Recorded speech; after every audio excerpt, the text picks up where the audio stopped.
नमस्कार दोस्तों, मैं हूं आपका दोस्त, आपका साथी सजीव सारथी। हाजिर हूं लेकर आपका प्रिय साक्षात्कार आधारित कार्यक्रम एक मुलाकात ज़रूरी है।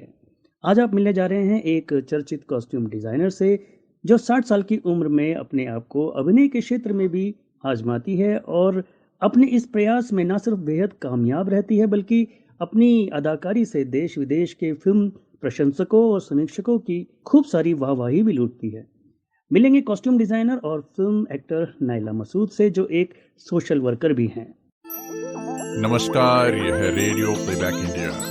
Radio playback India, radio playback India, radio playback India. स्वागत है दोस्तों आपका एक मुलाकात ज़रूरी है में। आज हम कॉस्ट्यूम डिज़ाइनर और एक्टर नाइला मसूद से आपकी मुलाकात कराएंगे और उनके व्यक्तित्व को और बेहतर तरीके से समझने की कोशिश करेंगे। नाइला, आपका स्वागत है रेडियो प्लेबैक इंडिया पर। नमस्कार सजीव, थैंक यू वेरी मच। आपने मुझे इस प्लेटफॉर्म में इनवाइट किया। रेडियो प्लेबैक इंडिया के सभी लोगों को हम वेलकम करते हैं और बस बात शुरू करते हैं जल्द से जल्द। सबसे पहले तो मैं आपको बहुत बधाई देना चाहूँगा कि लिफ्ट बॉय में आपकी जो परफॉर्मेंस है, उसकी हर तरफ खूब तारीफ़ हो रही है। लिफ्ट बॉय पर भी हम चर्चा करेंगे, लेकिन पहले आपके कॉस्ट्यूम डिज़ाइनर वाले पहलू पर हम ज़रा सी चर्चा कर लें। कॉस्ट्यूम डिज़ाइन एक ऐसा काम है जो पर्दे के पीछे ही रहता है। अक्सर एक आम दर्शक को इस काम से जुड़े कलाकारों के बारे में कुछ ज़्यादा पता नहीं होता। तो हम इस प्रोफ़ेशन के बारे में कुछ आपसे समझना चाहेंगे, जैसे कि एक कॉस्ट्यूम डिज़ाइनर का एग्ज़ैक्टली रोल होता क्या है और क्या-क्या चैलेंजेस होते हैं इस काम में? थोड़ा-सा हमें विस्तार से बताइए। हाँ सजीव, आप बिल्कुल सही कह रहे हैं कि कॉस्ट्यूम डिज़ाइनर्स और जितने भी जो और टेक्नीशियंस होते हैं वो सिर्फ बैक बेंचर्स हो जाते हैं। इतनी मेहनत होती है काम में, लेकिन लोग नोटिस करते हैं सिर्फ एक्टर्स को और डायरेक्टर प्रोड्यूसर्स को। तो इसके लिए एक्चुअली हम तो ऑलरेडी हम फैशन डिज़ाइनर थे before I join the film industry. तो हम डिज़ाइन करते थे अपने क्लाइंट्स के लिए कपड़े, लेकिन उसमें और कॉस्ट्यूम डिज़ाइनिंग में बहुत फ़र्क है। क्योंकि जहाँ fashion designing is about fashion, costume designing जो है वो कैरेक्टर के बारे में होता है कि आप पूरा स्क्रिप्ट समझें अच्छी तरह से, हर एक कैरेक्टर को समझें और उसका बैकग्राउंड समझें और उसके बेसिस पे डायरेक्टर का ब्रीफ लें और उसके बेसिस पे आप कॉस्ट्यूम्स डिज़ाइन करें। तो वो फैशन के बारे में नहीं होता, वो एक कैरेक्टर के बारे में होता है कि किस तरह से आप उस कैरेक्टर को एनहांस कर रहे हैं, उस कैरेक्टर को आप बिल्ड कर रहे हैं। जैसा डायरेक्टर ने परसीव किया है उस कैरेक्टर को, उस तरह से आपके कपड़े, आपके कॉस्ट्यूम्स जो है उस परसेप्शन में मदद करें।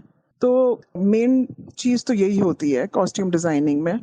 अब उसके उसके माइनस पॉइंट्स ये होते हैं कि अक्सर जो हम लोग जिस तरह की फ़िल्म्स करते हैं उसके बजट्स इतने टाइट होते हैं कि हमें कई चीज़ें कई जगह कॉम्प्रोमाइज़ भी करना पड़ता है।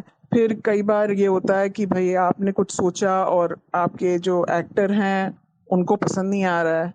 वो कह रहे हैं कि मुझे आप एक ऑप्शन दे रहे हैं, आप मुझे कम से कम 6-7 ऑप्शन दीजिए, वो मैं चुनूँ। तो इस तरह के प्रॉब्लम्स हमें शूट पे हो जाते हैं अक्सर। और कई बार ये भी होता है कि लास्ट मिनट, हर चीज़ लास्ट मिनट, मतलब अभी ये डिसाइड हो चुका है कि ये सीन में ये होगा, लेकिन हमें एक जो एक्चुअल काम होता है वो प्रिपरेशन, जो प्रेप टाइम जिसको बोलते हैं, वो हमें कम से कम एक फ़िल्म के लिए कम से कम हमें 1.5-2 महीने प्रेप करना होता है कि हम पूरी तैयारी कर लें कि किस सीन में क्या होगा, कलर पैलेट्स क्या होंगे, किस तरह से हम पूरा प्रेज़ेंटेशन हर एक्टर का करेंगे, from the main actors to the junior artists. लेकिन 99% हमें वो वक़्त ही नहीं मिलता है इतना प्रेप करने का। हमारा काम इतना देर में शुरू होता है, चाहे हम लॉक हो जाएँ as costume designer for a film, लेकिन वो जब तक एक्चुअल काम शुरू होता है, जब तक फंड्स आने शुरू होते हैं, जब तक एक्टर्स लॉक होते हैं, हमारे पास बहुत कम टाइम रहता है। तो लास्ट मिनट चेंजेस भी बहुत होते हैं। तो हमें हर तरह से प्रिपेयर्ड रहना चाहिए। हमारे पास हमारी एक टीम होनी चाहिए जो लास्ट मिनट कुछ चेंजेस हुए, अभी एक्टर ने, समझिए डायरेक्टर को एक सीन के लिए ब्लू कलर की शर्ट चाहिए, अभी लास्ट मिनट कहें ब्लू नहीं चाहिए मुझे, कुछ और इसका एक और ऑप्शन है, तो हमारे पास ऑप्शन तैयार होना चाहिए या हमारे पास टेलर होना चाहिए जो फटाफट कुछ करके दे दे। तो इस तरह के हम लोग को प्रॉब्लम्स फेस करने होते हैं, लेकिन वो चैलेंजेस होते हैं, तो वो उसका अपना मज़ा है। जब शूट ख़त्म हो जाती है तो फिर मज़ा आता है, सोचते हैं कि किस तरह से हम लोग ने मैनेज किया। जब फिल्म देखते हैं तो फिर अच्छा लगता है देख के। और हर फिल्म अलग होती है, तो हर फिल्म के डिमांड्स अलग होते हैं। हमारे लिए एक लर्निंग एक्सपीरियंस भी, हर नई फिल्म से एक नई लर्निंग होती है। मेरे ख्याल से स्क्रिप्ट को समझना अच्छी तरह से, हर कैरेक्टर को समझना एक कॉस्ट्यूम डिज़ाइनर के लिए बहुत ज़रूरी है। तो हम तो स्क्रिप्ट कम से कम 3-4 बार पढ़ते हैं। जब तक पूरी तरह से सिंक इन नहीं हो जाती स्क्रिप्ट, तब तक हम आगे नहीं बढ़ते हैं। और जिस वक्त हम काम कर रहे हैं उस वक्त भी कई चीज़ें डेवलप होती रहती हैं। जैसे आप कोई भी चीज़ करें तो आपका कोई भी फॉर्म ऑफ आर्ट है तो वो एक बार में सब फाइनल नहीं हो जाता, वो डेवलप होता रहता है धीरे धीरे करके। तो वो जब तक फिल्म चलती रहती है कुछ नए डेवलपमेंट्स होते रहते हैं। जी, तो ये जो जितने भी किरदार होते हैं एक फ़िल्म के अंदर, क्या आप सबके कॉस्ट्यूम्स आप डिज़ाइन करते हैं या सिर्फ़ जो प्रमुख किरदार होते हैं उनके बारे में हम लोग एक राय बना लेते हैं? और फिर एक और चीज़ बताइए इसके अंदर कि जैसे कोई किरदार है तो उस किरदार में आप क्या-क्या शेड्स देखते हैं? मतलब उसके शेड्स के हिसाब से आपके कपड़े डिज़ाइन होते हैं या क्या सिचुएशन के हिसाब से होते हैं? थोड़ा-सा और विस्तार से बताइए क्योंकि बहुत ही नई चीज़ मैं समझ रहा हूँ आपके इस वक्तव्य के बाद। मेरे लिए बहुत ज़रूरी है कि वो कैरेक्टर को गहराई से समझना। तो हर कैरेक्टर को हमें गहराई से समझना होता है। फिर डायरेक्टर का ब्रीफ भी आता है, लिख के आता है कि वो जिस हर कैरेक्टर का, समझिए कैरेक्टर ए है तो उसका बैकग्राउंड क्या है, वो कहाँ रहता है, किस तरह के लोगों में मिलता है, क्या काम करता है, किस तरह की स्कूलिंग हुई है, उसका बैकग्राउंड क्या है, उसके पेरेंट्स का, चाहे वो फिल्म में ना दिखाएं, लेकिन एक ये हमें समझ लेना बहुत ज़रूरी होता है कि उसके आगे पीछे क्या रहा है। उसके बाद फिर हमारा प्रोसेस ये रहता है कि एक बार हम समझ गए अच्छी तरह से, उसके बाद हम एक प्रेजेंटेशन देते हैं जिसमें कॉस्ट्यूम डिज़ाइनर भी बैठता है, प्रोडक्शन डिज़ाइनर भी बैठता है और डायरेक्शन टीम भी बैठती है। और वो प्रेजेंटेशन में हम लोग फिर डिसाइड करते हैं कि हर सीन का जो मेन सीन्स होते हैं उसका समझिए बैकग्राउंड क्या होगा, कलर पैलेट क्या होगा, तो उसमें मूड क्या होगा। तो उस मूड के हिसाब से हम कलर्स चुनते हैं। तो हर मूड का एक कलर होता है। तो हमें ये भी बहुत गहराई से सोचना पड़ता है कि ये अगर ये सीन समझिए एक डिप्रेसिंग सीन है तो उसका उसका बैकग्राउंड क्या है, कहाँ पर शूट हो रहा है, लोकेशन क्या है, उसकी फ़ोटोग्राफ्स हमें वो प्रोडक्शन डिज़ाइनर देते हैं। उसके बेसिस पे हम डिसाइड करते हैं अच्छा ठीक है, ये अगर बैकग्राउंड है, ये कमरा है या ये जगह है जहाँ शूट हो रही है, तो वहाँ पर उसमें क्या कलर्स इस्तेमाल किए हुए हैं, उसके हिसाब से हमें क्या कलर्स यूज़ करने चाहिए। तो ये तो एक कलर पैलेट का डिस्कशन हो जाता है। लेकिन एक्चुअल कॉस्ट्यूम क्या पहनना है, क्या कपड़े पहनने हैं, वो हम प्रेजेंट करते हैं उनको कि अगर ये कैरेक्टर समझिए ये एक मिडिल क्लास आदमी है जो बैंक में काम करता है और समझिए एक दादर जैसी एरिया में रहता है, उसकी बीवी है, बच्चे हैं, एक माँ है, अपना रोज जाता है, अपना टिफिन पैक करके जाता है, ट्रेन में जाता है। तो इस तरह से हमें उसका पूरा समझना पड़ता है। हमें रेफरेंसेस देने होते हैं कि हम उसको इस तरह से इमेजिन कर रहे हैं कि किस तरह की एक शर्ट किस तरह की पहनेगा, किस तरह के ट्राउजर पहनेगा, जूते किस टाइप के होंगे, जूते होंगे या सैंडल होगी, एक हाथ में टिफिन बॉक्स होगा, तो उसके वो उसका ब्रीफ केस है या जो किस तरह का होगा, अगर चश्मा पहनता है तो किस तरह का चश्मा होगा। तो हमें एक रिसर्च करना पड़ता है कि उस तरह के लोग जो आम आदमी है, जो रोज का ट्रैवलर है ट्रेन का, जो दादर जैसी जगह से आता है, इस तरह के बैकग्राउंड से आता है, तो एक्चुअली किस तरह के कपड़े पहनता होगा। तो ये हमें प्रेजेंटेशन देना होता है जिसमें सब चीज़ फ्रॉम हेड टू टो, मतलब उसके चश्मे से लेके, उसके कपड़े से लेके, उसके जूते, बैग, घड़ी, अंगूठियां, अगर रिलीजियस आदमी हो सकता है वो शनि में बिलीव करता हो या उसकी माँ कहती हो कि भैया ये अंगूठी पहना करो, इससे तुम्हारा हेल्थ अच्छी रहेगी। तो ये सारे बहुत बारीकियां हमें देखनी पड़ती हैं, सोचनी पड़ती हैं, और इसीलिए ये सब चीज़ों में टाइम लगता है। और जो आपका ये सवाल है कि क्या हम सिर्फ मुख्य एक्टर्स का करते हैं या हम पूरी फिल्म का करते हैं, मैंने जो आज अभी तक जितनी सारी फिल्म्स की हैं उसमें पूरी फिल्म का किया है। तो मेन एक्टर्स का भी किया है और जूनियर्स का भी किया है, सबका किया है। तो वो मुझे ज़्यादा अच्छा लगता है क्योंकि उससे हम पूरा पैलेट डिसाइड कर सकते हैं कि पूरे कलर पैलेट क्या होगा, क्योंकि बैकग्राउंड में क्या लोग हैं और हमारे मेन कैरेक्टर्स क्या हैं, तो वो हमारे लिए ज़्यादा ईजी हो जाता है डिसाइड करना, बनिस्बत ये कि कोई और एक और डिज़ाइनर हमारे मेन कैरेक्टर्स को खड़ा करे, वो क्या डिसाइड कर रहे हैं, फिर हमें उसके बेसिस पे फिर हमें बैकग्राउंड का करना पड़ता है। तो हमें फॉर्चुनेटली ऐसी फिल्म्स हमें नहीं करनी पड़ी है जिसमें मेन कैरेक्टर्स किसी और ने किया है और मेन फिल्म हमने की है, या वाइस वर्सा। प्रेजेंटेशंस जब करते हैं उसके बाद प्रेजेंटेशंस के बाद डिस्कशंस हम लोग के होते हैं, क्या चीज़ काम कर रही है, क्या चीज़ नहीं काम कर रही है। उसके बाद कई चेंजेस हो जाते हैं जब हमारे कैरेक्टर्स लॉक होते हैं। जैसे अगर कैरेक्टर ए है, हमने एक तरह से उसको सोचा है, डायरेक्टर ने एक तरह से सोचा है, लेकिन जो एक्टर एक्चुअली उस कैरेक्टर के लिए लॉक हुआ है, हमें देखना पड़ेगा कि उसको क्या सूट कर रहा है। कई बार हम सोच लें कि हाँ ये तो बहुत अच्छी लगेगी लड़की ये कपड़े पहन के, लेकिन जो एक्चुअल एक्ट्रेस जो लॉक हुई है उसके ऊपर वो कपड़े अच्छे लगेंगे या नहीं, ये हमें बाद में फिर से जब ट्रायल्स करते हैं तब हम देखते हैं। तो फिर एक बार जब फाइनल होता है सब ऑन पेपर, जो उसके बाद फिर हम उसको ट्रांसलेट करते हैं कपड़ों में। जब कपड़े हो जाते हैं तो फिर हम एक्टर्स के साथ ट्रायल लेते हैं। ट्रायल में देखते हैं कि क्या चीज़ सही है, क्या चीज़ नहीं सही है, क्या वर्क कर रहा है, क्या नहीं कर रहा है, कहाँ हमें और करना है। और फिर उसके बाद हम डिसाइड करते हैं, एक बार वो सब फाइनल हो जाए फिर हम डिसाइड करते हैं कि अच्छा एक वार्डरोब क्रिएट करते हैं एक्टर के लिए। तो उनका समझिए घर के कपड़े हैं, बाहर के कपड़े हैं, ऑफिस के कपड़े हैं, पार्टी के कपड़े हैं, रात को सोने के कपड़े हैं। तो एक पूरा वार्डरोब उनके लिए क्रिएट किया। तो वार्डरोब क्रिएट करने के बाद फिर डिसाइड करते हैं कि कौन से सीन में क्या पहनेंगे।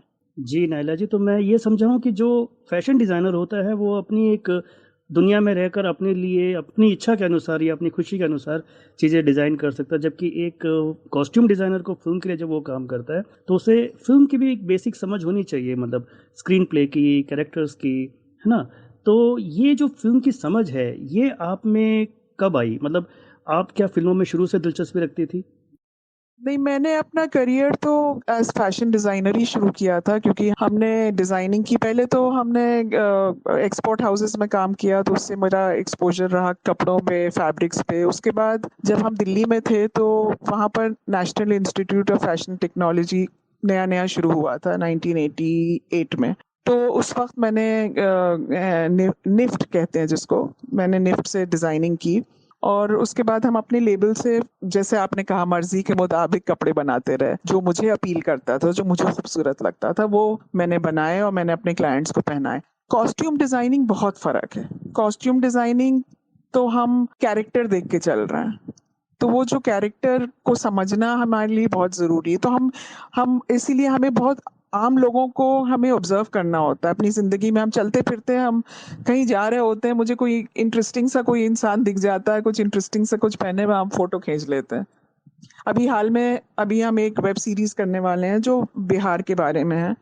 तो हम एयरपोर्ट में थे, अभी हम आपको एक इंसिडेंट बता रहे हैं। अभी रिसेंटली बैंगलोर जा रहे थे हम लास्ट मंथ, और शूट के लिए। तो वहाँ पर मुझे एक लेडी दिखी, एक यंग सी थी, और उनके साथ दो ओल्डर लेडीज थी जो मुझे बहुत बिहारी टाइप लगे। हम बिहारी टाइप इसलिए कह रहे हैं क्योंकि हमारी ज़िंदगी काफ़ी गोरखपुर में बीती हुई है, और हमने देखा है ये जो सीधे पल्ले की साड़ियाँ पहनती हैं लेडीज, जो बॉम्बे में लोग उसको गुजराती स्टाइल कहते हैं, लेकिन हमने तो बचपन से देखा है गांव में या छोटी जगहों में, या पुराने लोग, बूढ़े लोग ज़्यादातर वो सीधे पल्ले की साड़ियाँ पहनते थे। तो हमने जब देखा इन लोग को तो मुझे बहुत इंटरेस्टिंग लगे। हमने कहा ये हम यूज़ कर सकते हैं ये लुक अपनी वेब सीरीज़ में।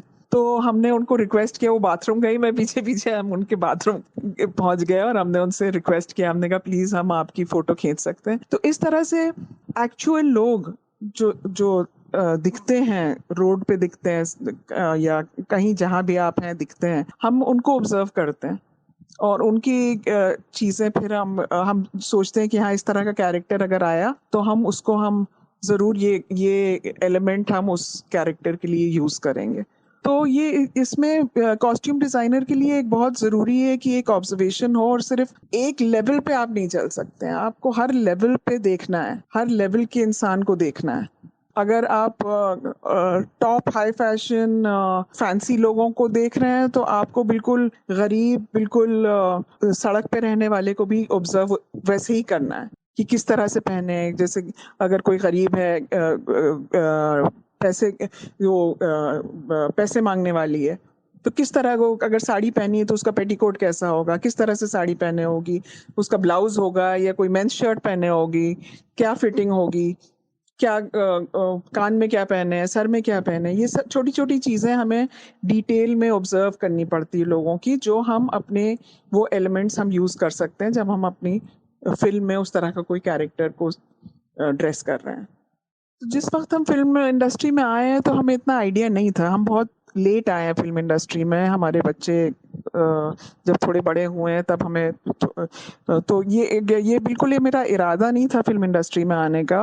वो तो बाय डिफ़ॉल्ट हम आ गए, क्योंकि हमारे एक दोस्त थे वो फिल्म बना रहे थे और उन्होंने कहा कि मैं किसी डिज़ाइनर को नहीं जानता हूँ, तो तुम ही मेरी डिज़ाइनिंग करोगी। मेरी सीख हुई है अमोल गुप्ते के साथ काम करने में। जब अमोल गुप्ते स्टैनली का डब्बा बना रहे थे तो उस वक्त वो मेरे दोस्त भी थे इंसिडेंटली। अमोल और हम, हमारे बच्चे एक ही स्कूल में जाते थे, हम लोग पीटीए में साथ में थे। तो जिस वक्त उन्होंने तारे ज़मीं पर बनाई तो उस वक्त हम उनके साथ गए थे अलग अलग स्कूल्स में जब वो वर्कशॉप्स कर रहे थे, तो उससे मुझे थोड़ा इंटरेस्ट आया। तो हमने कहा अमोल मुझे भी कुछ करना है फिल्म्स में।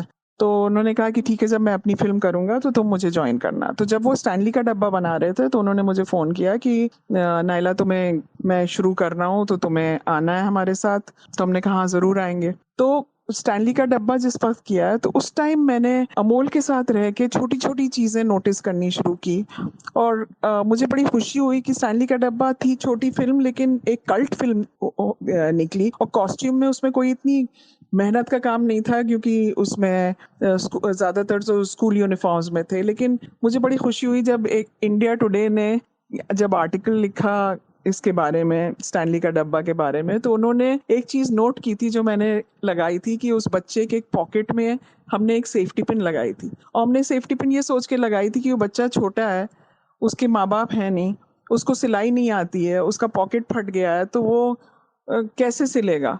तो मैंने ये सोच के वो सेफ्टी पिन लगाई थी। तो उन्होंने इंडिया टुडे के जिसने भी वो आर्टिकल लिखा था उन्होंने ये नोटिस किया। तो मुझे बड़ी खुशी हुई है देख के कि चलो मेरी सोच जो है वो कामयाब रही। तो अमोल गुप्ते के साथ रह के मैंने बहुत सीखा। जब वो हवाई बना रहे थे तो उसमें 4 गरीब बच्चे थे। तो उन्होंने कहा कि ये 4 बच्चे जो हैं ये मुझे इनके तुम कपड़े बताओ क्या क्या करोगी। तो मेरे हिसाब से मैंने जो जो सोचा मैंने हम ऑर्गेनाइज किया और हम लेके आए, उनको दिखाया। तो उन्होंने कहा कि कौन सा वाला कपड़ा किसका है। तो हमने कहा इनमें से किसी को भी इसको पहना सकते हैं जिसको जो फिट हो जाए। तो उन्होंने कहा नहीं, ऐसा नहीं होता है, हर लड़के की अपनी पर्सनालिटी है, तो हर बच्चे के लिए तुमको अलग से सोचना है।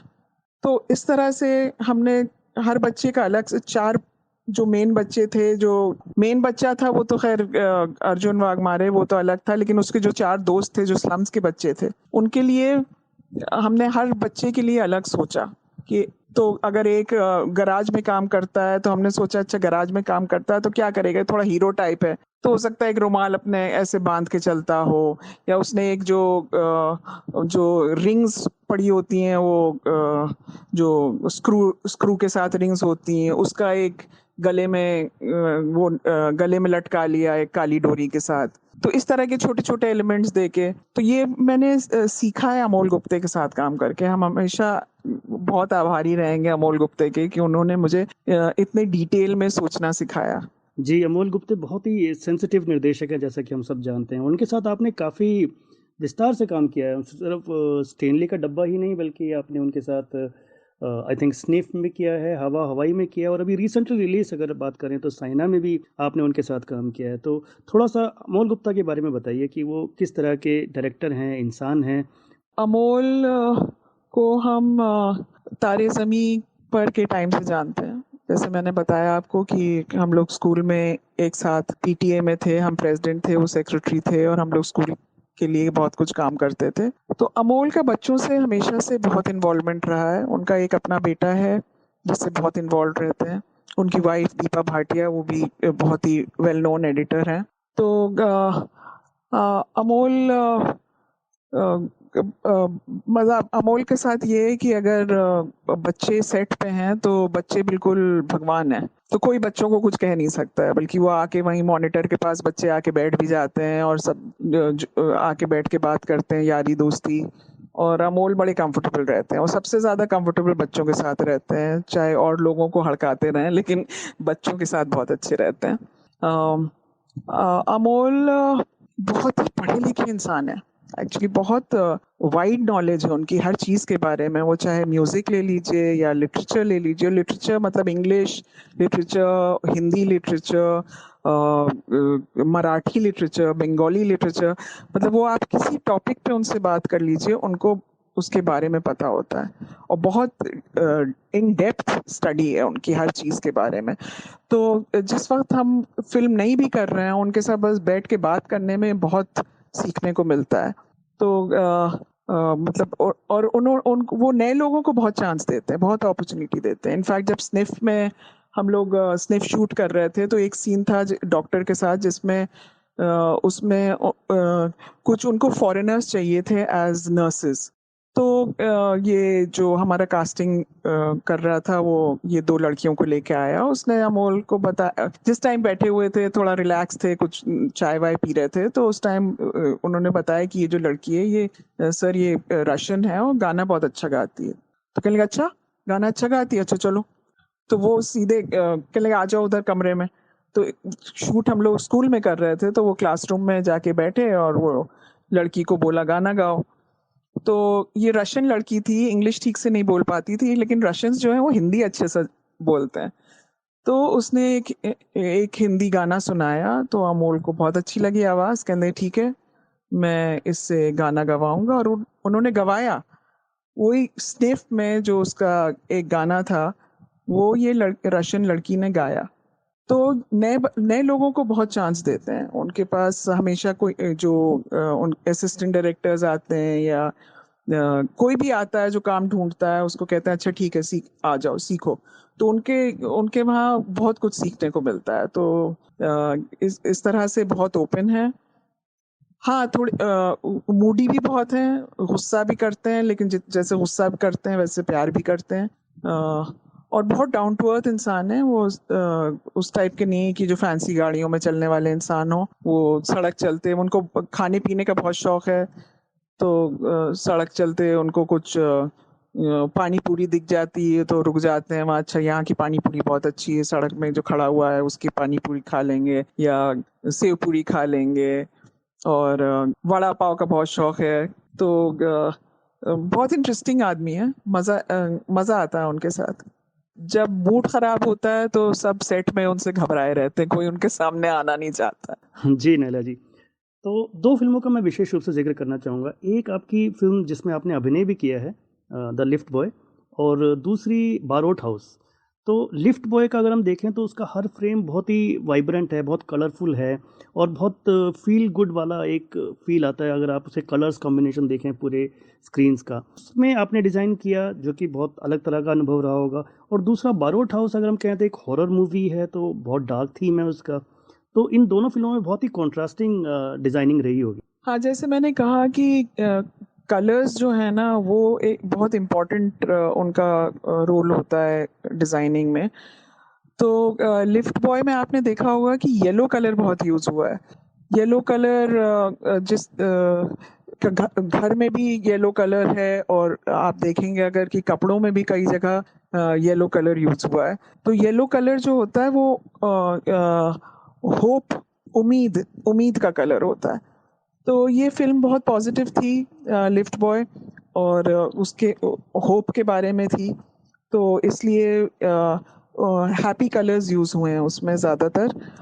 और बारोट हाउस क्योंकि डार्क फिल्म थी उसके हिसाब से बहुत ही डल डार्क कलर्स यूज़ करते हैं, तो उससे मूड एक बन जाता है कि अगर हम ऐसे बारोट हाउस जैसी जगह में एक ब्राइट येलो यूज़ कर लें या एक हैप्पी पिंक यूज़ कर लें तो उससे वो एक डिस्ट्रैक्शन हो जाता है। तो जो डायरेक्टर करना चाह रहे हैं वो ऑडियंस डिस्ट्रैक्ट हो जाती है वो कलर से। तो कलर जो है बहुत इंपॉर्टेंट रोल प्ले करता है इस तरह के मूड्स एस्टैब्लिश करने के लिए फिल्म्स में। जी, इसके अलावा अगर हम बात करें तो आपने अमेरिका या फिर तू ही मेरा संडे जैसी ऑफ बीट यूथफुल फ़िल्मों में ज़्यादा काम किया है। कोई ऐसा अनुभव रहा कभी कि आपने कुछ ऐसा सजेस्ट किया हो जिसे सुनकर डायरेक्टर को गुस्सा आया हो या उसे अच्छा लगा हो बहुत ज़्यादा? नहीं, ये दोनों दोनों फ़िल्म्स करने में बहुत मज़ा आया था, लेकिन दोनों बहुत अलग एक्सपीरियंसेस थे। क्योंकि अमेरिका फ़िल्म जो थी वो प्रशांत नायर ने बनाई थी, जो एक्चुअली नाम से इंडियन है लेकिन पासपोर्ट से इंडियन नहीं है, वो ज़्यादातर बाहर रहे हैं, उनकी थिंकिंग भी बाहर की है। तो और जितना क्रू था, सिर्फ़ हम थे और प्रोडक्शन डिज़ाइनर जो थे वो और साउंड रिकॉर्डिस्ट, हम लोग 3 इंडियंस थे और सारे फ़ॉरेनर्स थे। तो अमेरिका जो था वो बिल्कुल जैसे हॉलीवुड फ़िल्म शूट होती हैं उस तरह से हुआ था। उन्होंने एक्चुअली डिजिटल कैमरा में भी नहीं था ये ऑन फ़िल्म शूट किया था इन्होंने, ताकि वो ग्रेनी इफ़ेक्ट रहे।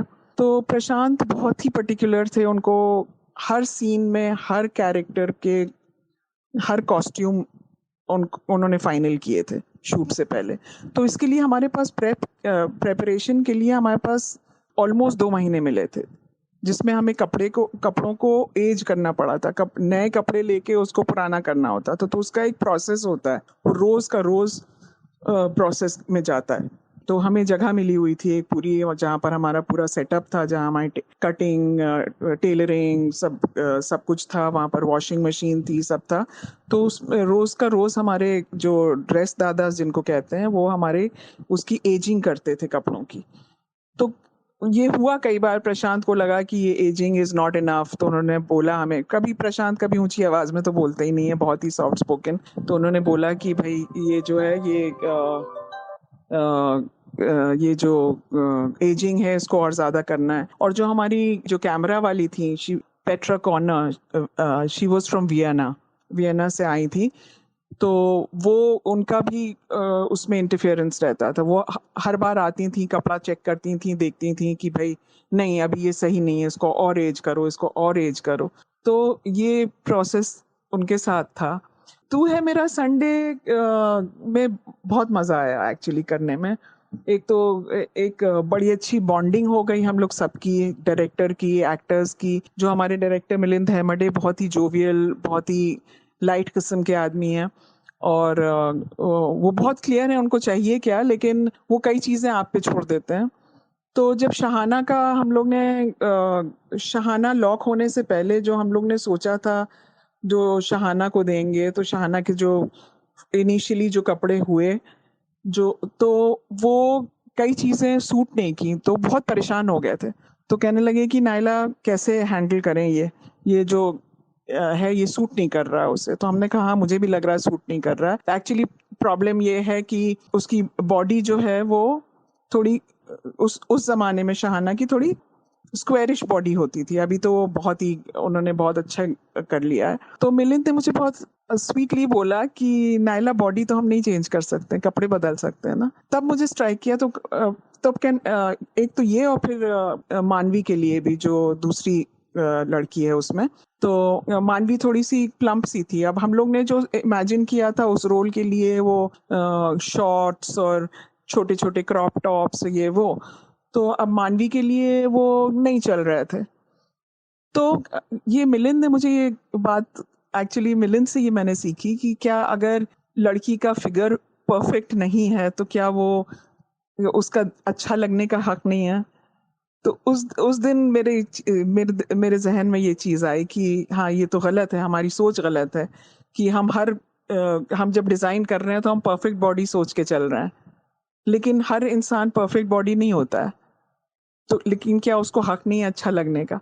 तो फिर हमने रीडिज़ाइन किए शहाना के कपड़े, और उसके बाद जो किए सब कुछ बहुत अच्छा। शहाना के साथ गए हम लोग, शहाना भी हमारे साथ थी, ट्राई किया कुछ टेलरिंग की हम लोग ने, और फिर फाइनली आउटकम मिलिंद बहुत खुश थे। लेकिन एक मज़े की बात हुई थी कि जो आपने अगर फ़िल्म देखी हो तो जो एक लास्ट सीन था टुवर्ड्स द एंड, उनका बीच पे सीन था, वो स्ट्रैपलेस ड्रेस था। तो उस वक़्त हम लोग ने रियलाइज़ नहीं किया, लेकिन जब वो वॉश होके आई, ड्रेस वॉश होके आया और जब पहना शहाना ने, ये गोवा में शूट हुआ है हमारा, तो जब पहना तो वो थोड़ा-थोड़ा नीचे खिसक रहा था। तो हमने मिलिंद को बोला उस वक़्त, हमने कहा मिलिंद इसको पीछे से हम टाइट कर दें। मिलिंद ने कहा नहीं, वो अच्छा लग रहा है, जब चलती जा रही हो थोड़ा-सा ऊपर खींच के करती है, बहुत नेचुरल लगता है। तो हमने कहा ठीक है, लेकिन उसी के बाद इमीडिएटली बाद वो सीन उसका था कि वो डांस कर रही है उसी में। तो हमने कहा अगर डांस कर रही है और ये ड्रेस में और कहीं वो ड्रेस नीचे खिसक गया तो ये तो डिजास्टर हो जाएगा, जो वार्डरोब मैल फंक्शन हो जाएगा। लेकिन हम उसको टाइट भी नहीं कर सकते थे उस टाइम, क्योंकि वो हमारे पास वो वाली इलास्टिक नहीं थी जो जो अंदर बॉबिन में लगाते हैं जिससे हम उसको टाइट कर सकते। तो शहाना खड़ी रही और शहाना की बॉडी के ऊपर मैंने उसको उसकी बॉडी पे स्टिच कर करके उसको टाइट किया, उसको सिक्योर किया। तो हर थोड़ी थोड़ी देर बाद हम जाके हमने पूछा अभी ठीक है ना, सिक्योर है ना, और अंदर से डबल साइडेड टेप भी लगाया ताकि वो नीचे खिसके ना। तो इस तरह के भी एक्सपीरियंसेस हो जाते हैं जिसमें बहुत कुछ सीखने को मिलता है, हर एक्सपीरियंस में सीखने को मिलता है। ये बताइए कि जब इतना अच्छा आपका कॉस्ट्यूम डिज़ाइनिंग का करियर एकदम परवान चढ़ रहा था, तो अचानक ये अभिनय का जो ख़्याल है, वो कैसे आया ज़हन में आप? नहीं, कॉस्ट्यूम का मेरा खत्म नहीं हुआ है, अभी भी चल रहा है। कॉस्ट्यूम तो मेरा मेन काम तो कॉस्ट्यूम का ही है। लेकिन मेरे ज़हन में ये बिल्कुल नहीं आया, ये तो बहुत ही कोइंसिडेंस था कि हम एक फ़िल्म देखने गए थे अपने दोस्तों के साथ, और ये मॉल में, पास में ही इन्फिनिटी मॉल में, और जब हम बाहर निकले तो वहाँ पर एक यंग सी लड़की खड़ी हुई थी। उसने मुझे रोका, उसने कहा कि मैम हम लोग ऑडिशन कर रहे हैं एक फ़िल्म के लिए, तो आप की शक्ल सूरत हमारे डिस्क्रिप्शन में फिट होती है, तो आप प्लीज़ ऑडिशन करेंगी। तो हमने कहा तुम कौन हो? तो कहने लगी कि मैं कास्टिंग डायरेक्टर हूँ, अंकिता बजाज। और हमने कहा अच्छा, कैसे, कहाँ करना है, क्या करना है? तो कहने लगी नहीं, हम आप अपना नंबर दे दीजिए, हम आपको वो भेज देते हैं एक सीन, और आप वो लाइंस याद करके आप कल आ जाइए, यहीं सामने ही ऑफिस है। तो हमने कहा मुझे ये याद वाद करना का चक्कर नहीं आता है, अभी याद वाद नहीं किया है कब से, जब से कॉलेज छोड़ा तब से कुछ याद नहीं करना पड़ा है। तो कह नहीं मैम, जैसे भी बस समझ के आप जो आपको समझ में आए उसके हिसाब से उसका जिस्ट समझ लीजिए और आप आ जाइए। तो हमने कहा ठीक है, तो हम चले गए। हमने उनको बताया भी नहीं कि हम फिल्म इंडस्ट्री से हैं। तो हम गए, उन्होंने मेरा ऑडिशन लिया। जब ऑडिशन के कमरे से हम बाहर निकले तो वहाँ डायरेक्टर जॉनथन खड़े हुए थे। तो उन्होंने कहा अच्छा अच्छा, आप मॉरीन डिसूजा के ऑडिशन के लिए आई हैं? हमने कहा जी। तो कहने लगे अच्छा, कभी आप फिल्म सेट पे आई हैं, कभी कभी देखा है आपने कोई फिल्म सेट, कभी शूटिंग देखी है? तो हमने बताया कि, हमने कहा भाई हम तो कॉस्ट्यूम डिज़ाइनर है फिल्म इंडस्ट्री में पिछले ऑलमोस्ट 10 साल से। तो कहने लगे अच्छा, कौन सी फिल्म्स की? हमने बताया। कहने लगे अच्छा, अमोल गुप्ते के तो हम बहुत बड़े फ़ैन हैं, ये वो। तो कहने लगे अच्छा ठीक है, हम आपको वापस फ़ोन करेंगे। तो उस दिन रात को मेरे पास मैसेज आया कि can we meet tomorrow to take a meeting further. तो हमने सोचा है कि इनको पता है कि हम कॉस्ट्यूम डिज़ाइनर हैं, तो हो सकता है ये इन्होंने सोचा है कि अगर हम पूछते हैं इनसे अगर हमारे फिल्म में कॉस्ट्यूम्स डिज़ाइन करेंगी। तो हमने कहा चले जाते हैं। तो हम गए, स्टारबक्स में मीटिंग थी। तो जब जॉनथन से बात हुई, जॉनथन ने कहा कि अच्छा, हमने आपका ऑडिशन देखा, ऑडिशन तो अच्छा नहीं था, लेकिन हमें लगता है कि जो हमें उस कैरेक्टर में चाहिए वो हमें आपके अंदर दिख रहा है। तो हमने कहा अच्छा। तो कहने लगे हम I would like to offer this role to you. तो हमने कहा अच्छा, वेरी गुड, लेकिन कितना बड़ा रोल है ये? तो कहने लगे ये तो मेन रोल है। तो हमने कहा मेन रोल है तो मतलब इसमें काफ़ी कुछ बोलने डायलॉग्स भी होंगे? कहने लगे हाँ, मेन रोल है तो वो तो है ही है। तो कहने लगे क्यों, कैमरा से डरते हैं आप? तो हमने कहा नहीं, कैमरा से नहीं घबराते हैं, क्योंकि इतने साल हो गए हमें कैमरा के दूसरी तरफ बैठते हैं, मॉनिटर पे बैठते हैं, डायरेक्टर की इंस्ट्रक्शन सुनते हैं जो वो एक्टर्स को देते हैं। तो मुझे कैमरा से घबराहट नहीं है, मुझे घबराहट है लाइंस याद करने से।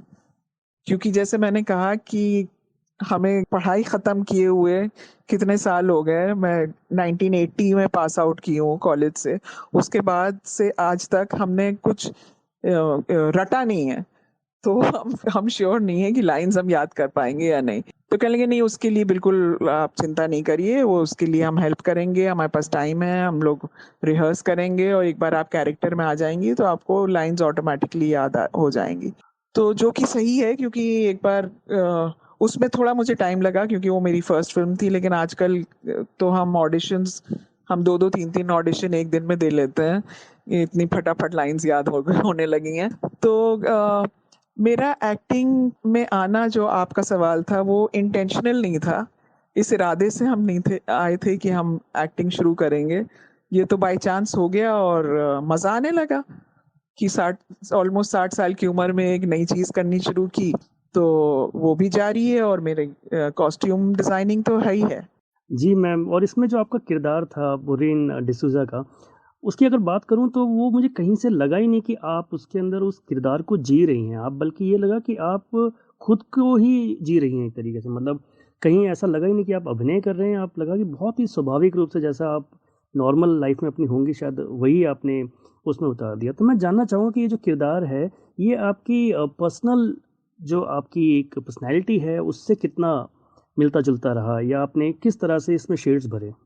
हाँ, ये कई लोग ये फ़ील करते हैं कि मौरीन डिसूज़ा और नायला मसूद एक ही हैं, लेकिन एक्चुअली ऐसा नहीं है। हाँ, कई चीज़ें हैं हमारे दोनों में कॉमन, जैसे कि वो इतना कुछ इसके लिए करती है, मतलब उसके लिए, राजू के लिए। और हमारी लाइफ में भी हम एनजीओ रन करते हैं, और हम हमारा मेन कंसर्न लाइफ में यही है अब कि हमारे एनजीओ के बच्चे कुछ कुछ कर सकें लाइफ में। तो ये कॉमन है हम दोनों के बीच में। उसके अलावा मॉरीन जो है वो एक बहुत मॉरीन की लैंग्वेज जो है, इंग्लिश लैंग्वेज आप सुनेंगे तो हमारी लैंग्वेज और मॉरीन की लैंग्वेज में डिफरेंस है। तो मुझे काफ़ी मेहनत करनी पड़ी थी, क्योंकि एक मॉरीन की लैंग्वेज बहुत टीचर लाइक लैंग्वेज है, और मेरी जो है इंग्लिश जो है वो बहुत ही कलोक्वियल जैसे है, जो क्योंकि हम इतने यंग लोगों के साथ काम करते हैं, हमारे जो कोलीग्स हैं ज़्यादातर 20 साल से लेके मैक्सिमम 30-35 के होते हैं। तो उनके साथ रह के मेरी लैंग्वेज भी कुछ उन्हीं की तरह हो जाती है। तो नेचुरली तो लैंग्वेज पे मुझे थोड़ा काम करना पड़ा था, लेकिन मुझे पोस्चर पे बहुत काम करना पड़ा था, क्योंकि उनकी बहुत ही एक इरेक्ट पोस्चर है, बहुत ही स्ट्रेट बैक पोस्चर है, और हमारा बहुत रिलैक्स्ड पोस्चर है इन रियल लाइफ। फिर मुझे उन्होंने रेफरेंसेस भी दिए थे। रेफरेंस मतलब मेहनत रहती है ये सब चीज़ों में कैरेक्टर में आने के लिए। तो उन्होंने 2 रेफरेंसेस मुझे दिए थे। एक तो हेलेन मिरन का फ्रॉम 100 फुट जर्नी। उन्होंने कहा तुम उसको वो फ़िल्म देखो और उसका पूरा उसकी पर्सनैलिटी देखो, उसको कॉपी नहीं करो, लेकिन समझो कि किस तरह की है वो। और एक थी वेस एंडरसन की फ़िल्म, अ, क्या होटल समथिंग है, नाम भूल रहे हैं हम उसका इस वक़्त। तो उसमें जो कैरेक्टर था गस्टावो का एक एटीट्यूड देखो। तो वो फ़िल्म्स मैंने ऑब्ज़र्व किया, और फिर मैंने अपनी रियल लाइफ़ में भी चलना-फिरना, बैठना, उसमें चेंजेस किए, और मेहनत की बहुत। और तो हाँ, कुछ जैसे मैंने कहा कुछ कॉमन चीज़ें हैं, लेकिन कई चीज़ें कॉमन नहीं हैं। तो रिहर्सल्स हुए, बहुत सारे रिहर्सल्स किए हमने। मोइन जो है हमारे घर आ जाता था, हम लोग साथ में बैठ के बातें करते थे। सिर्फ़ रिहर्सल नहीं करते थे, कई बार जॉनथन ने बहुत एनकरेज किया कि एक तुम लोग एक अपनी आपस में एक बॉन्ड बनाओ, एक अच्छा बॉन्ड हो जाना चाहिए जो हमें फ़िल्म में देखना है। तो हम लोग लाइफ़ के बारे में बात करना, और इधर-उधर की हमारे तजुर्बे हमने उससे शेयर किए, उसने अपने एक्सपीरियंसेस शेयर किए। तो इस तरह से एक हम दोनों के बीच में एक बॉन्ड हो गया जो आज तक है, और जो आपको फ़िल्म में दिखता है। तो ये बताइए कि अब अभिनय को आप कितना इम्पोर्टेंस दे रही हैं? मतलब कॉस्ट्यूम डिज़ाइनिंग तो ऑफ़ कोर्स आप कर ही रही हैं और कौन-कौन से प्रोजेक्ट ऐसे हैं जिसमें हम आपको देखेंगे आगे अभिनय करते हुए? अभी लिफ्ट बॉय की तरह तो कोई बड़ा रोल नहीं है, क्योंकि अनफॉर्चुनेटली हमारे इंडियन फ़िल्म इंडस्ट्री में फीमेल ओरिएंटेड, वो भी 60 साल की, बहुत कम होता है। अगर होता है तो फिर हमारी बहुत एक्सपीरियंस्ड एक्ट्रेसेस हैं, जैसे कि शबाना आज़मी हैं, या लिलेट दुबे हैं, या नीना गुप्ता हैं। इस तरह के लोग हैं जिनको इस तरह के रोल्स मिल जाते हैं। तो छोटे-छोटे रोल्स हमने अभी किए हुए हैं। आप साइना में एक छोटे से कैमियो में देखेंगे हमें। उसके अलावा एक वेब सीरीज़ है डीकपल्ड, हार्दिक मेहता की, उसमें मैंने एक बंगाली ओल्ड लेडी का किरदार निभाया है। फिर एक और वेब सीरीज़ आने वाली है रेडिकल, उसमें भी मिसेस डिमेलो का एक रोल है। और मेड इन हेवन सीज़न 2, उसमें भी एक छोटा-सा किरदार निभाया है एज़ वो अर्जुन की मदर की फ्रेंड हैं, रेनू आंटी। अभी एक एड मेरा आता है जो आईपीएल के साथ आता है फ़ोन पे, वो ऐड है। और हाँ, एक और है, एक और वेब सीरीज है कांड, जो MX प्लेयर के लिए है। एक और शॉर्ट फिल्म मैंने की हुई है एक्टिंग में, जो नसीरुद्दीन शाह के साथ, जिसमें हमने नसीरुद्दीन शाह की वाइफ का किरदार निभाया है। बहुत छोटा सा रोल है, लेकिन बहुत प्यारी फिल्म है। उस फिल्म का भी टाइटल नहीं फाइनल हुआ है। ये सब अभी ऑनलाइन नहीं आए, स्ट्रीमिंग नहीं शुरू हुई है, लेकिन इस साल इंशाल्लाह ये सब के सब स्ट्रीम होने शुरू हो जाएंगे, तो आप हमें देखेंगे इन छोटे छोटे रोल्स में। जी नैला मैम, बहुत इंतज़ार रहेगा इन सब का। एक और आपके व्यक्तित्व से जुड़ा पहलू है जिस पर बात करनी बहुत ज़रूरी है, आजकल के समय में विशेष रूप से। कुछ सोशल वर्क भी आप करते हैं, हम अपने श्रोताओं को बताना चाहेंगे। तो ये आप बताइए कि ये किस तरह के आपके वर्क हैं, किस तरह का काम आप करते हैं? और ये भी बताइए साथ में कि इन सभी चीज़ों के लिए मतलब आप अभिनय भी कर रहे हैं, कॉस्ट्यूम डिज़ाइनिंग भी कर रहे हैं, इसके अलावा आप अपनी फैमिली में भी इन्वॉल्व रहते हैं। तो इन सब के बाद आप इतना समय कैसे निकाल लेते हैं इन सब कामों के लिए? वो इंग्लिश में सेइंग है, where there is a will there is a way. उसका उस मुझे पता नहीं उसमें उसका हिंदी में भी कोई मुहावरा है कि नहीं। तो मेरा दिन जल्दी शुरू होता है, और जो भी घर का काम वाम है वो निपट लेते हैं हम सुबह ही। और फॉर्चुनेटली मेरे पास एक बहुत अच्छी हेल्प है। हमारे साथ पिछले 22 साल से है। और सीता दीदी, उसको हमारे बच्चे सब सीता दीदी कहते हैं, तो वो हमारी लाइफ में बहुत इम्पोर्टेंट है। और घर वो मैनेज कर लेती बहुत अच्छी तरह से। हमारे बच्चे दोनों बाहर हैं, बड़े हो गए हैं। हमारा बेटा टोरंटो में है, मेरी बेटी नेदरलैंड्स में पढ़ रही है, मास्टर्स कर रही है, बेटा काम करता है टोरंटो में। तो वो सब जिम्मेदारियां मेरी कम हो गई हैं। तो इसी वजह से हमने जैसे कि आपको बताया, मैंने कॉस्ट्यूम डिजाइनिंग भी 48 इयर्स पे शुरू की। और एक्टिंग मैंने 58 इयर्स पे शुरू की। जब लेडीज, ये लेडीज के लिए स्पेशली, जब कहते हैं कि भाई हम इतना कुछ कर सकते थे, लेकिन फिर तो मेरी शादी हो गई और फिर बच्चे हो गए, फिर हम कुछ नहीं कर सके, उनके लिए स्पेशली हम कह रहे हैं कि बच्चे जब बड़े हो जाते हैं तब भी वक्त होता है। तो अगर आप सच में कुछ करना चाहते हैं तो कर सकते हैं, अगर आप वक्त निकालें। तो हमारी लाइफ में सोशलाइजिंग वो टाइप की चीज़ की जगह कम है। दोस्तों से अगर मिलते भी हैं तो कभी 1 घंटे के लिए कहीं मिल लिए कॉफ़ी के लिए, या हम कह देते हैं सेंटर आ जाओ, वहीं हम चाय पिला देंगे। तो जिस टाइम हम शूट नहीं करते हैं उस टाइम हम सेंटर में होते हैं। लेट मी टेल यू थोड़ा अपने सेंटर के बारे में। इसका नाम है ढाई अक्षर एजुकेशनल ट्रस्ट। ये अब ऑलमोस्ट 8 साल पुराना हो गया है। हम लोग ने शुरू किया था 2013 में। हमारी पार्टनर थी शैला, और हम दोनों ने साथ में शुरू किया था ये। और ये अंडर प्रिविलेज्ड बच्चों के लिए है, जो आसपास जो भी स्लम्स हैं वहाँ के बच्चे हमारे पास आते हैं, जो स्कूल के बाद आते हैं। तो ये मेनली आफ्टर स्कूल सेंटर है। तो जो बच्चे स्कूल नहीं जाते हैं, हम देखते हैं कि वो हम we make it a point कि वो उनका स्कूल्स में एडमिशन हो जाए। तो हम लोग ने सब आसपास के स्कूल्स और म्यूनिसिपल स्कूल सबसे बातचीत में उनके साथ बातचीत होती रहती है। तो हम कोई नए एडमिशन्स उनके पास भेजते रहते हैं। और ये हमारा सेंटर आफ्टर स्कूल सेंटर है। तो यहाँ पर हम हर तरह की चीज़ सिखाते हैं बच्चों को, हर फॉर्म ऑफ आर्ट, ड्रामा से लेके डांसिंग बॉलीवुड डांसिंग भी करते हैं, भरतनाट्यम भी करते हैं, और अयंगर योगा करते हैं। और स्पेशल हमारे प्रोग्राम्स हैं इंग्लिश और मैथ्स में बच्चों के लिए। और एक रिसोर्स रूम भी क्लास होता है, जो ओवरऑल जनरल नॉलेज का होता है। इनको हम वैल्यू एजुकेशन भी देते हैं। और एक इनके लिए ये घर है, जैसे स्कूल के बाद का घर है। स्कूल के बाद आते हैं, पूरा लंच हमारे वहाँ करते हैं, और उसके बाद 5:30 बजे तक रहते हैं। तो 12 से 5:30 तक हमारा सेंटर खुला होता है रोज़। अभी आजकल से बंद है क्योंकि कोविड की वजह से, लेकिन नॉर्मली 12 से 5:30 तक खुला रहता है। हमने शुरू किया था सिर्फ 8 बच्चों के साथ। आज हमारे पास माशाल्लाह 90 बच्चे हैं, 3 साल से लेके 18 साल की उम्र तक।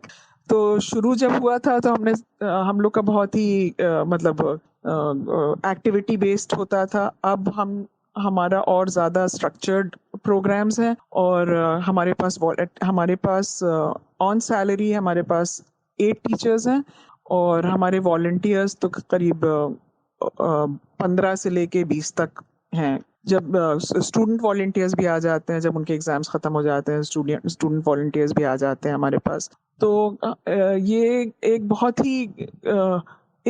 ही हैप्पी जोन है, जहाँ पर बच्चों को आना भी बहुत अच्छा लगता है, टीचर्स को आना भी बहुत अच्छा लगता है। और हमारे ख्याल से ये ब्लेसिंग्स है ऊपर वाले की कि हमारे पास फंड्स भी आ ही जाते हैं जब हमें फंड्स की ज़रूरत होती है।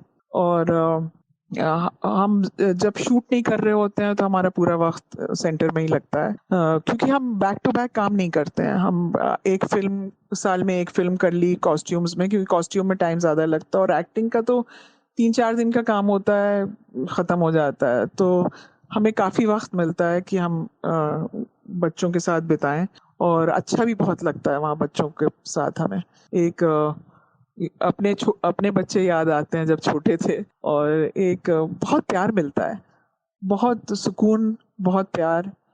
और बस हमारा यही है कि हम ये हर बच्चे को चाहते हैं कि कुछ लाइफ में कुछ बन सके। जी नायला मैम, आपसे बात करके बहुत ही अच्छा लगा। मैं अपने श्रोताओं को ज़रूर बताना चाहूँगा कि वो एक फ़िल्म जो OTT प्लेटफॉर्म पे अवेलेबल है, द लिफ्ट बॉय, अगर आपने नहीं देखी तो ज़रूर देखिए। बहुत ही पॉजिटिव, बहुत ही अच्छी फ़िल्म है, और इसमें आप मॉरिन डिसूज़ा के रोल में नायला मसूद को देख सकते हैं, और आपको यकीनन बहुत अच्छा लगेगा। इसके अलावा भी हमने जिन फ़िल्मों का ज़िक्र किया इन एपिसोड्स में, तो उनको भी आप जब भी कभी दोबारा देखें, या अगर आपने नहीं देखी तो जब भी देखें, तो आप उसमें कॉस्ट्यूम डिज़ाइन वाला जो पक्ष है उसको भी ज़रा ध्यान से देखिएगा, ताकि आपको सनद रहे कि एक बहुत ही ज़हीन दिमाग जो है इन कॉस्ट्यूम्स के पीछे है। तो नायला मैम, आपकी सभी आने वाले प्रोजेक्ट्स के लिए हमारी पूरी टीम की तरफ से, मेरी तरफ से, रेडियो प्लेबैक इंडिया के पूरे परिवार की तरफ से बहुत सारी शुभकामनाएं। आप इसी तरह से बेहतरीन काम करते रहें, और हम सबको एंटरटेन भी करते रहें, और हमें कुछ सिखा भी रहे हैं आप अपने जो भी काम आप कर रहे हैं, जो भी सोशल वर्क आप कर रहे हैं। यकीनन आजकल के समय में ये बहुत ज़रूरी भी है। तो आप हमेशा इसी तरह से अच्छा काम करते रहें। हमारी शुभकामनाएं आपके साथ हैं। जाते जाते 2 शब्द हमारे रेडियो प्लेबैक इंडिया के श्रोताओं के लिए।